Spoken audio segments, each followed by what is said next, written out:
Good day, everybody, and welcome to another edition of the Military and Foreign Affairs Network. I am your host, the voice of reason. In today's episode, January 14th, 2022, we are continuing to have a look at the ongoing situation, the ongoing crisis between the Russian Federation, Ukraine, and obviously the West, NATO, and the United States. So, boy, I tell you, if you look at the news today, things are really starting to heat up on the rhetoric and some of the information that's kind of coming out of the region. So I'll start the episode with just kind of talking about just some of the information, some of the media information, news, and what have you that is coming out of the mainstream media and not so mainstream media. So here we go. So first this is from CNN. First, on CNN, U.S. intelligence indicates Russia preparing operation to justify invasion of Ukraine. Very interesting. I might circle back and have a look at that, what they're actually saying, what CNN is actually saying. You just never know about those guys. Let's see, what else we have here. Today's debrief, cyber defacing in Ukraine, 9 truths about NATO, Ukraine, suspicion in the Baltic. This week, U.S., Putin calls America's bluff. Mail online, U.S. has intelligence Putin will stage a false flag attack on his troops as a pretext to invade.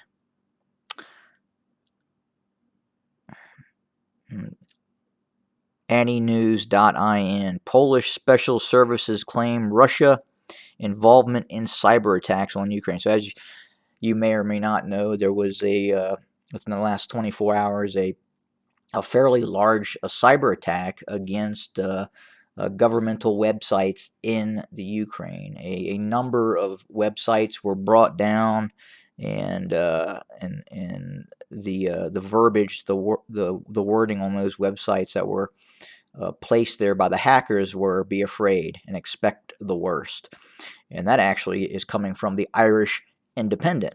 Be afraid and expect the worst. That was what the hackers put on the Ukrainian governmental websites. Ukraine hit by cyber attack as Russia moves more troops. And it just goes on and on after that. U.S. says Russia readying false flag operations. We already seen that. We're seeing numerous reports of this supposed false flag operation. Now, that would be very difficult to do at this point. And I think right now what they're looking at and what they're talking about is a false flag operation on the operational group of forces in the right here at this location, the Transnistria region of the Republic of Moldova. So, as you know, this area is under the control of Russian separatists, so to speak, that have separated themselves from the actual Republic of Moldova. And obviously, Moldova is very close with Romania, which is a member of NATO. And again, the Aegis Ashore system is in NATO as well. So the possibility, I think, what they're talking about is that some sort of attack could be set up to blame the Ukrainian army for shelling this regiment here, which acts as a peacekeeping force in the Transnistria region. And you can look up yourself on that whole spat between Transnistria and the Republic of Moldova and why the Russian forces are there. But again, it's very difficult for those Russian forces to even supply itself because, again, in order to get replacements and equipment into Transnistria, they have to either fly over Ukraine, which they're not allowed to do, or come in through Romania and then Moldova.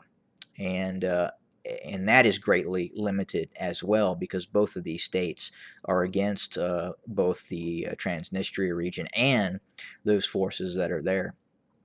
But obviously some agreement has been made to let those forces pass in and out. And what I'll do is I'll just jump right into that original CNN article, and just kind of see what CNN is saying. And again, you have to kind of take this with a grain of salt. Let's see here. So, Washington, D.C. The U.S. has information that indicates Russia has prepositioned a group of operatives to conduct a false flag operation in eastern Ukraine. A U.S. official told CNN on Friday, in an attempt to create a pretext for an invasion.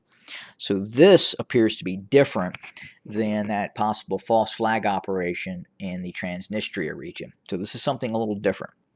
The official said the U.S. has evidence the operatives are trained in urban warfare and using explosives to carry out acts of sabotage against Russia's own proxy forces. The allegation echoes a statement released by Ukraine's Ministry of Defense on Friday, which said Russian special services are preparing provocations against Russian forces in an attempt to frame Ukraine. And I believe that was the Transnistria issue. National Security Advisor Jake Sullivan hinted at the intelligence during a briefing with reporters on Thursday. This is what he said. Our intelligence community has developed information which now has been downgraded that Russia is laying the groundwork to have the option of fabricating the pretext for an invasion, Sullivan said on Thursday. We saw this playbook in 2014. They are preparing this playbook again, and we will have, the administration will have further details on what we see as this potential laying of the pretext to share with the press over the course of the next 24 hours. So again, interesting. The rhetoric just continues to heat up. The interesting part of that is also the coverage of the additional forces coming from the east. Now, I think that is probably more important than this hypothetical possibility of some false flag operation. So what I want to do is I'm going to take the naval units out of here, and again, I use this map quite a bit, and this was the disposition of forces prior to the recent crisis and the prior to the recent movement of forces. So again, many of these forces that are displayed on the map, and usually you're either seeing divisions or motorized rifle brigades or regiments of the corresponding divisions.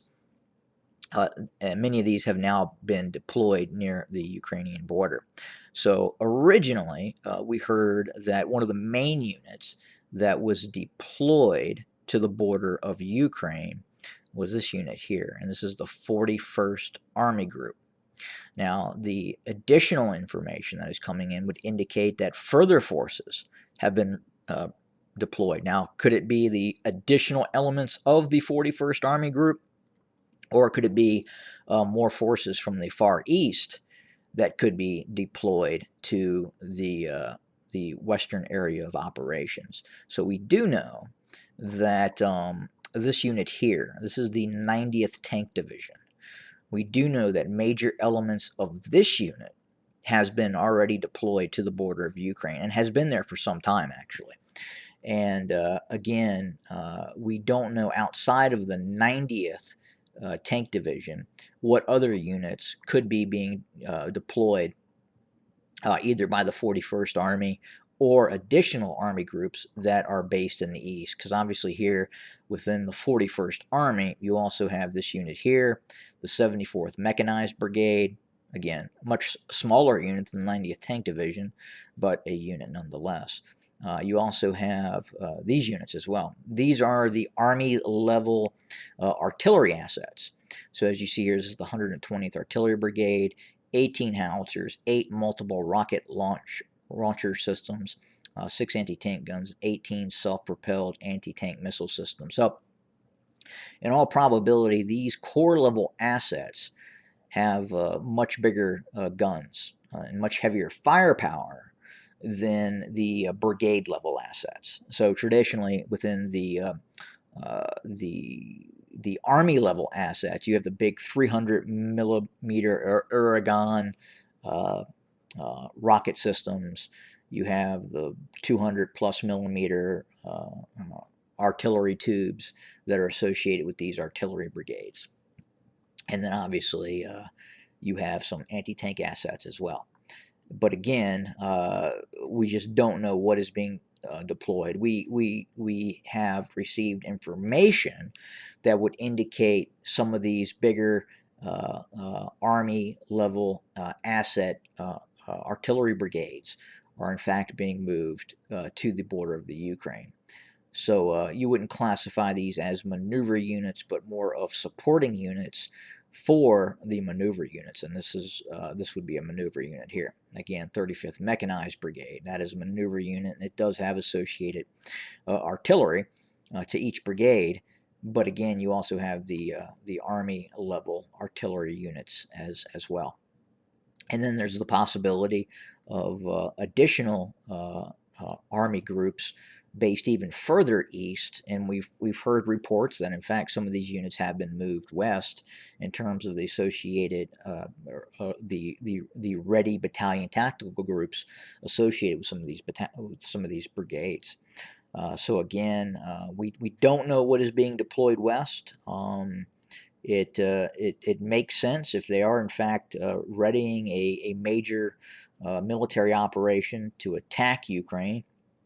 Again, the Russian ground forces are not that big when you compare past Russian history or past Soviet history. The ground forces number about 280 to 300,000 personnel. Then separate from the ground forces, you obviously then have the airborne forces, which is another 50 to upwards to 70,000 personnel. Then you have the coastal defense and naval infantry forces, which are another 30, 35,000 personnel as well. And then another force that is not often talked about, which is another sizable force, is the National Guard of Russia. And many of those forces are made up of the former interior troops. So again, motorized infantry with some artillery support, but in all likelihood, we would see the National Guard being deployed, or those former interior troops, those Ministry of the Interior troops, which now belong to the National Guard and directly answer to Putin, that could be used in urban combat and city clearing operations, depending on what the Russian army decides to do. But that's kind of where we're at today. We're continuing to watch the situation. It really continues to become more heated daily, and I would say this is probably the most heated, the most hostile rhetoric I've ever seen in my lifetime, and that goes all the way back to the Cold War. The Cold War. And even during the Cold War, we never saw this kind of buildup. We never saw this kind of, again, in terms of total percentage of the Russian armed forces being deployed to someone's border outside of the invasion of Afghanistan. And again, kind of what they're deploying near the Ukrainian border is even bigger than the initial invasion of Afghanistan during Soviet times. But again, we'll continue to watch and keep an eye on what's happening and report to you, the viewer. Have a good day, everybody. Thanks for joining us.